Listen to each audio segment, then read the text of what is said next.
Hello everyone, সবাইকে শুভ দুপুর।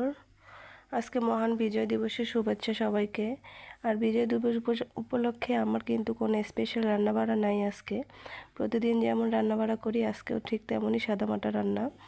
আমি চিংড়ি মাছ দিয়ে লাউ রান্না করতেছি আর শিং মাছ রান্না করব। আপনারা তো অবশ্যই আজকে 16ই ডিসেম্বর উপলক্ষে সবাই স্পেশাল কিছু করেছেন, কিন্তু আমার শরীরের কারণে আমার স্পেশাল কিছু করা হয় না। প্রতিদিনের নিয়মিত রান্নাই আমার করা খুব কষ্টকর হয়ে যায়। তার জন্য আমার এইরকম সাদামাটা রান্না। এই যে আমার চিংড়ি মাছ দিয়ে লাউ খেতে খুব ভালো লাগে, তাই এটা রান্না করছি।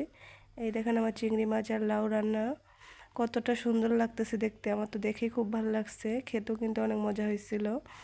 আর এই পাশে রান্না করতেছি এই যে শিং মাছ।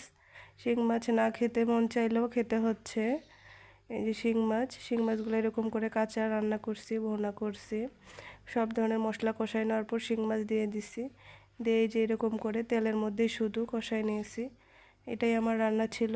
সবাইকে ধন্যবাদ, বিজয় দিবসের শুভেচ্ছা।